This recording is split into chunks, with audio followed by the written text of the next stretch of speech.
నమస్కారం అండి. ఓకే, ఇప్పుడు మనము టమాటా బాత్ యొక్క ప్రొసీజర్ చూద్దాము.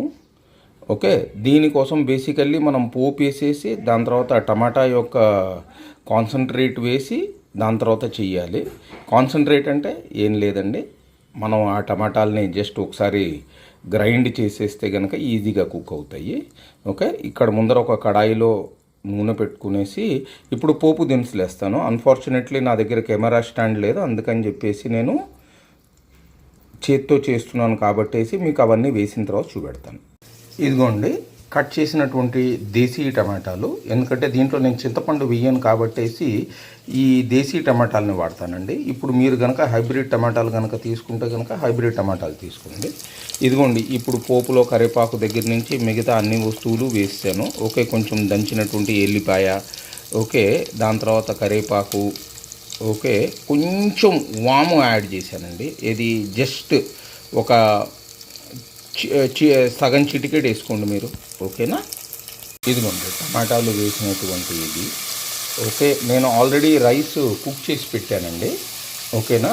ఈ రైసు దాదాపుగా అరౌండ్ 90% అయిపోయింది. ఓకే, దీంట్లోపల మిగతా 10% అయిపోతుంది. ఆ కొంత అన్నం ఏదైతే తీసారో మేము పెరుగన్నం కోసం తీసుకున్నాము. ఓకే, సో పెరుగన్నం అంత పెద్ద మెయిన్ ఇంపార్టెంట్ యాక్టివిటీ కాదు కాబట్టి నేను దాన్ని చూపెట్టట్లేదు మీకు. దీన్ని కాసేపు మగ్గనిద్దామండి. ఇదిగోండి ఇప్పుడు ఈ టమాటాలు కొంచెము ఫ్రై అయిపోయేసి రెడీగా అయిపోయినాయి.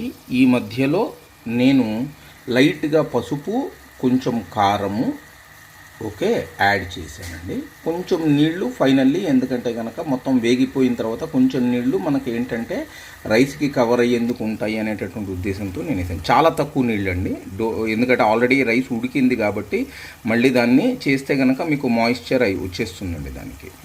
ఇప్పుడు ఇందాక మీకు ఆల్రెడీ ఒకసారి రైస్ చూపెట్టానండి. ఇప్పుడు ఈ రైస్ని మనము పొడి పొడిగా దీన్ని కనుక ఇట్లా చిదిపితే మనకి రైస్ చాలా పొడి పొడిగా వస్తుందండి. దీంట్లో ఎంత ఆ యొక్క మసాలాలో పడుతుందో అది మనం యాడ్ చేస్తాము. దీని తర్వాత దీనికి కోటింగ్ అయిపోతుంది. ఇదిగోండి రైస్ వేసాను. రైస్ వేసేసి నేను దీన్ని చేతితో కలుపుతున్నాను. ఇంకా మంట సిమ్లోనే ఉందండి. ఓకే, జనరల్లీ ఒక చేత్తో పట్టుకోవాలి, కానీ మీకు చూపెట్టాలని చెప్పి ఒక చేత్తో కెమెరాను ఇంకొక చేత్తో ఇది చేస్తున్నాను. పొయ్యి కొంచెం ఇది పక్కకు వచ్చింది. దీంట్లో ఏ విధమైనటువంటి ఆర్టిఫిషియల్ ఐటమ్స్ కానివ్వండి ఏవీ వేయలేదు. ఓకే, నేను జనరల్లీ గరం మసాలా పెద్ద వాడనండి, కానీ కావాలి అంటే కనుక ఒక ఇలాచీను ఒక లవంగం వేసుకోండి.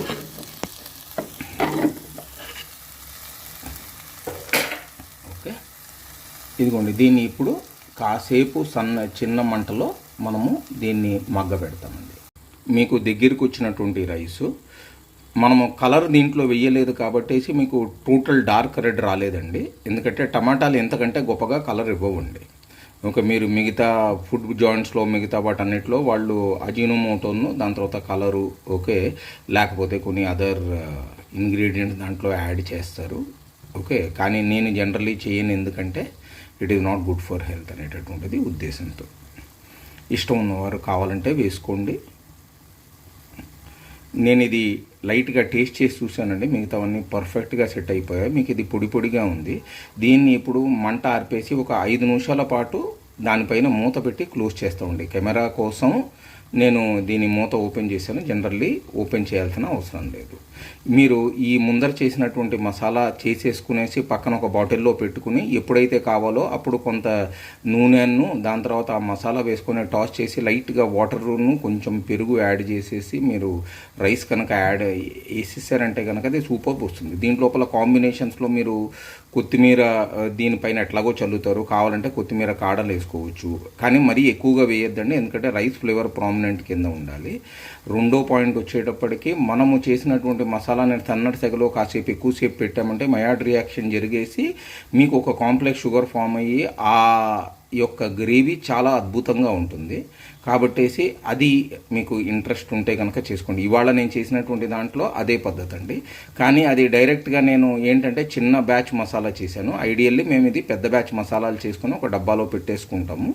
మనకు 1-2 రోజులు వస్తుందండి. ఎందుకంటే అవసరం ఉన్నప్పుడు మనం జనరల్లీ ఒక 3 నుంచి 5 ప్లేట్లు దాన్ని టాస్ చేసుకొని పెట్టుకుంటాము. డిమాండ్ వచ్చినప్పుడు వాటిని చేసి ఇస్తూ ఉంటాము. సో దట్ ప్రోడక్ట్ వేస్ట్ అవ్వకుండా ఉంటుంది. కాదు మీ డిమాండ్ కనుక పెరిగిందనుకోండి, ఎక్కువ చేసేసుకునేసి మీరు హాట్ బాక్స్లో పెట్టుకోండి. ఓకే, దీనిపైన మీరు కావాలి అంటే కనుక మీరు జీడిపప్పు, దాని తర్వాత వచ్చేటప్పటికి రెజిన్స్, లేకపోతే వాల్నట్స్, లేకపోతే పీనట్స్ ఏవైతే ఉన్నాయో అవన్నీ వేసుకొని, ఓకే, పైన కావాలి అంటే కనుక అద్రక్కి లచ్చే, ఓకే, దీని లోపల ఆల్రెడీ అద్రక్ ఉంది కానీ తినడానికి ఇంట్రెస్టింగ్ కింద ఉండాలంటే అద్రక్కి లచ్చే అవన్నీ వేసుకోండి. అప్పుడు కూడా చాలా అద్భుతంగా ఉంటుంది. వేరియేషన్స్ ఎనార్మస్, కానీ ఇది బేస్ అండి. ఎందుకంటే దీని మీదే మనము ఏంటంటే కనుక మనం దీనిపైన చీజ్ యాడ్ చేసేయచ్చు, లేకపోతే కనుక మనము టోఫు స్ట్రాండ్స్ వేసేయచ్చు. చీజ్ని మనం అంటే కనుక పన్నీర్ ఉంటుంది కదా, ఓకే, చీజ్ని స్ట్రాండ్ చేసేయచ్చు. పన్నీరు దీన్ని కావాలంటే కనుక దీనిపైన గ్రేట్ చేయొచ్చు. ఓకే, టోఫుని హార్డ్ టోఫు ఉంటే కనుక దీన్ని గ్రేట్ చేయొచ్చు. ఇవన్నీ వస్తాయండి. ఓకే, సో మనము దీన్ని ఒక అప్పడం కానివ్వండి, లేకపోతే కనుక కొన్ని ఫ్రైమ్స్, దాని తర్వాత వీలైతే కనుక ఒక కర్డ్, ఆనియన్ కర్డ్ రాయితా ఒకటి చేసుకునేసి మనం దాన్ని వాడచ్చు. రాయితాల్లో బోల్డ్ వెరైటీలు ఉన్నాయండి. ఓకే, మనం అన్ని వెరైటీస్ దీంతో సర్వ్ చేసుకోవచ్చు, బాగుంటుంది అనేటటువంటిది నా ఉద్దేశం. మేము జనరల్లీ వచ్చేటప్పటికి కుకుంబరు, ఆనియన్, లైట్గా పచ్చిమిరపకాయలను, అద్రక్కు వేసినటువంటి దాన్ని పెరుగులో కలిపేసి దాంట్లో కొంచెము నల్లుప్పు కలుపుతామండి. ఓకే, దాంతో మా రాయితా సెట్ అయిపోతుంది. అది చాలా బాగుంటుందని పీపుల్ అంటారండి. ఓకే, ఈ ఫుడ్ మా పాయింట్స్ నేను ఎవరైతే కనుక జనాలకి చెప్పేసి ట్రైన్ చేశానో వాళ్ళందరికీ బాగానే సక్సెస్ఫుల్గా రన్ అవుతుంది అనేటటువంటిది వాళ్ళ ఉద్దేశాలండి. Thank you.